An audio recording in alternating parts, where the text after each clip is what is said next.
salut tout le monde, j'espère que vous allez bien, que la famille se porte bien. Aujourd'hui, toute nouvelle vidéo. Je vais essayer un nouveau concept de vidéo. Vous allez me dire ce que vous en pensez, si ça vous plaît. Vous n'allez pas voir ma bobine sur cette vidéo. Voilà. N'oubliez pas, lâchez des petits pouces, des petits pouces, des petits pouces. J'essaye de bosser pour essayer de vous trouver des véhicules qu'il ne faut pas acheter. Voilà. Je vais faire une petite série de vidéos. Donc là, on va voir le 1 litre de PureTech. Après, on verra le TCE de chez Renault. Voilà, donc lâchez-moi un maximum de pouces, ça ferait super plaisir. Voilà, donc on va parler du moteur 1 litre de PureTech, donc de chez PSA. Donc le voici. Et là, voilà. Donc on va voir aussi les véhicules qui sont associés à ce moteur. Donc c'est un moteur qui a été fait entre 2015 et 2016. Voilà. Donc là les véhicules compatibles ici. Donc on a le Citroën C3, C4, C4 Cactus, C4 Picasso, C4 Grand Picasso, Berlingo, DS3, DS4, DS7, DS5, S. Après Peugeot, on a 208, 2008, 308, 3008, 5008, partenaires. Voilà. Donc je le fais comme ça cette vidéo, au moins on voit bien que je dis pas des conneries. Voilà, donc turbo compressé avec injection directe. 3 cylindres. Surtout, le principal, c'est ça, 3 cylindres. Fabriqué en 2012. Donc c'est ça, c'est de 2012. J'ai plus la date de fin, je crois. Bon, il y a le modèle 110 chevaux et 130 chevaux. Voilà, là le petit bébé. Voilà. Donc c'est un moteur en fonte d'aluminium. Okay, voilà. Bon, jusque là, tout va bien, tout serait correct, malgré que mettre un turbo sur un 1,2 litre, c'est un peu dommage. C'est pas trop nécessaire. Si on veut des chevaux, on prend pas un 1,2 litre, déjà, de base.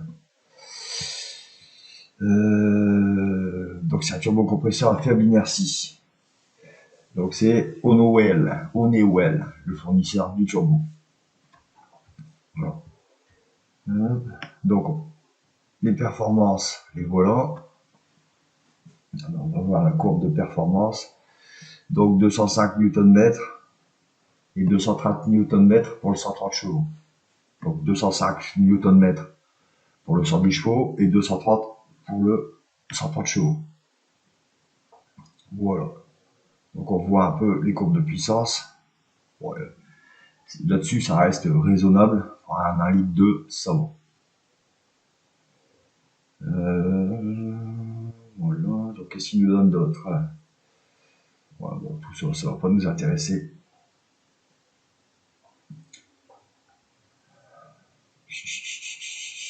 Voilà.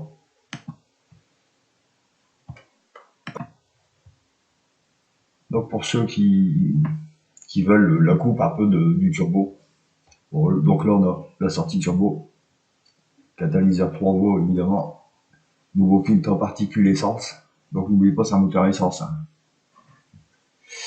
Prise de pression en amont, système diagnostic filtre à particules, voilà. Donc, tout ça, ça reste relativement normal, pas de problème jusque là.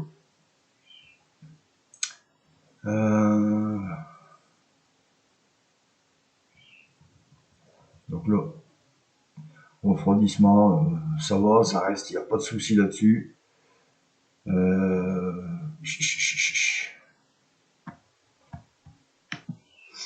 Donc voilà, ça c'est l'avis de l'Argus. Donc on va regarder un peu ce qu'ils nous disent. Donc là on a ici on a le 1 litre PureTech, modèle VTI. Le 1 litre de PureTech, pareil VTI, mais en 68-82. 1 litre de PureTech 110-130 chevaux. Et bon, celui-là, on va pas s'en occuper. Donc voilà, les résultats. Donc, le 1 litre VTI déjà, hein, jaune, donc très moyen. Le 1 litre de PureTech, il nous donne jaune. toujours pareil, très moyen. Mais alors, 1 litre de PureTech 110-130 chevaux, là, on est dans le rouge, mauvais. Donc, c'est pas moi qui l'a vendu, vous voyez, c'est David Largus. Donc, ils nous disent encrassement et casse moteur. Alors, on va voir ça tout de suite après. Pourquoi? On a destruction de la courroie de distribution, donc toujours pareil, hein. On va voir pourquoi. Et bobine d'allumage. Voilà. Donc, c'est des défauts majeurs sur ce.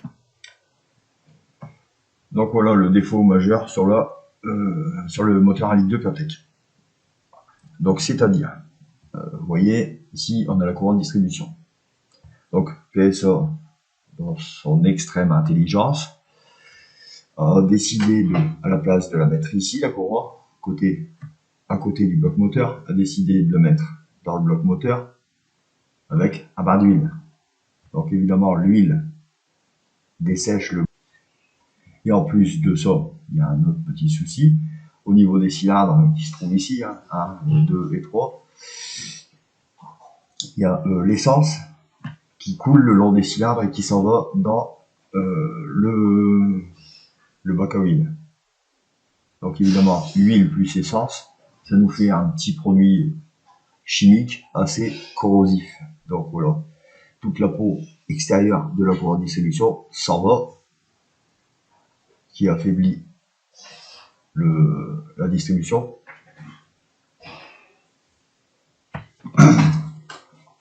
Voilà, donc tout ça, ça amène en fait la courroie distributive qui casse, ça amène à des casses moteurs. Donc PSA a décidé de rapatrier 220 000 véhicules. Voilà, donc dessus, ils ont fait changement de courroie, voilà, changement de nettoyage de la pompe à vide, parce qu'évidemment les particules de courroie qui se détachent s'en vont dans la pompe à vide, qui bouchent la pompe à vide. Donc voilà, ce qui amène souvent des casses moteurs et l'usure prématurée. Donc Peugeot, enfin non pas Peugeot, je me trompe, PSA a décidé de, il préconise en fait, donc de faire la distribution tous les 6 ans ou tous les 100 000 km. Voilà. Donc, normalement, c'est 10 ans et 180 000 km. Voilà. Donc, pendant la campagne où ils ont rappelé les véhicules, ils ont fait la mise à jour du calculateur moteur. Donc, en fait, c'est pour réduire la pression, pour éviter les casses moteurs. La pression d'huile, pour éviter les casses moteurs. Donc, ils peuvent aussi changer, comme vous voyez là, l'électrovanne de la pompe à huile ou la vis creuse du turbo. Voilà, donc ils font tout ça, bien sûr, si votre véhicule a moins de 6 ans et moins de 100 000 km. Voilà, vous voyez, c'est ce que je dis, ramener à 6 ans ou 100 000 km. Voilà, donc il y a des collectifs qui se sont mis en place, parce que bon, c'est vrai que les personnes qui ont acheté ces véhicules sont très déçus, ils savent que c'est un moteur très peu fiable. Voilà, on met autant d'argent dans un véhicule, c'est pour que ça soit fiable. Oui, pas, c'est cette courroie-là en fait, voilà. Je sais pas quelle idée ils ont eue. Pourquoi pas laisser à l'extérieur le moteur, il aurait été de meilleure qualité. C'est quand même dommage, une mauvaise idée, et voilà. Le pire, c'est pas les groupes, c'est les particuliers qui achètent ce véhicule. Voilà, donc les conséquences, l'effritement de la courroie, comme on voit sur l'image au-dessus. Le circuit de lubrification de l'auto est du coup corrompu. Voilà, certains filtres conduits se bouchent. Évidemment, les particules du dessus de la courroie s'en vont. Donc il faut bien qu'ils s'en vont quelque part. Donc il y a un voyant qui finit par apparaître, mais le problème c'est que c'est souvent déjà trop tard. De la des préjudices financiers à cause de certains éléments, la sécurité aussi, la sécurité c'est assez dangereux que le moteur casse. Voilà, donc après peut-être encore une petite photo qu'on va voir peut-être derrière. Voilà, PureTech moteur, ouais, super. Voilà. On voit bien la publicité qu'ils avaient fait, ils étaient contents. L'innovation qu'ils ont faite, mais c'est une hécatombe. Donc voilà, mais ne pouvons pas encore au niveau du taux de panne des 1 litre de TCE. Les 1 litre de TCE, on va les voir très vite. Je ferai une vidéo dessus aussi. Hop. Donc voilà, les véhicules, bon, on l'a déjà dit. Hein. Voilà, donc la pompe à vide là se bouche avec des particules de courroie. Et la courroie casse, hein, bien évidemment. Voilà, le calculateur sera mis à jour pour mieux détecter en amont l'arrivée du problème. Enfin, que le conducteur soit prévenu qu'il va avoir une grosse facture. Voilà, c'est cool. Hein, ils sont sympathiques. Ils sont sympathiques. Ça va vous prévenir plus de bonheur en fait que vous allez être dans la galère. Voilà. Donc il y a eu un collectif qui s'est fait. Je sais plus. Bon, déjà nous on a eu sur un live une personne qui est venue. Ils étaient déjà 350. Donc voilà, ils sont déjà 350. Une association qui s'est ouverte. 350 victimes de ce moteur à litre de PureTech, on va dire. Voilà, parce que c'est le groupe PSA, donc il n'y a pas qu'une seule voiture. Il y a Peugeot, mais il y a aussi les autres marques que j'ai dit tout à l'heure, je ne sais plus lesquelles. Voilà. Oui, un moteur. Je vais bien trouver le.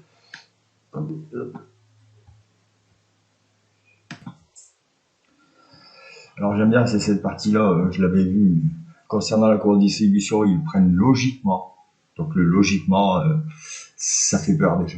À 100% le coût des pièces de la manœuvre pour les véhicules de moins de 6 ans ou moins de 100 000 km. Donc si tu as 103 000 km, c'est mort. Si tu as plus de 6 ans, c'est mort. Voilà, c'est ça le problème qui se passe en fait. Donc ils règlent leur problème, mais à certaines conditions. Voilà.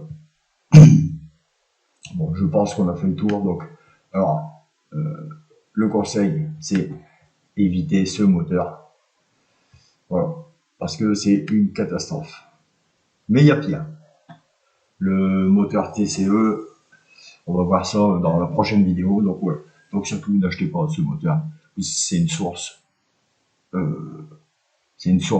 très catastrophique. Vous allez avoir des factures indéterminées parce que quand vous allez au garage, donc vous avez plus de 6 ans, plus de 100 000, donc vous allez au garage pour faire contrôler tout ça. Donc il va vous changer.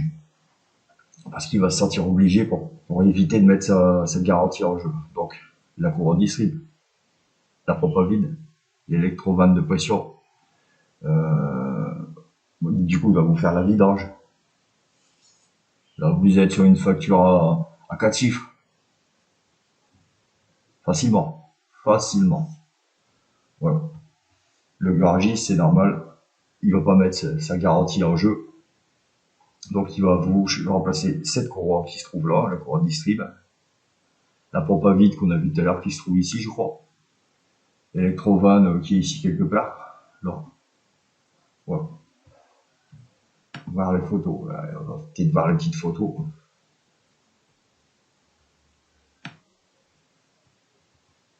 Voilà. Bon, non, il nous faut voir les photos. Voilà, donc c'était mon petit avis, ma petite analyse sur le 1 litre de PureTech. Voilà.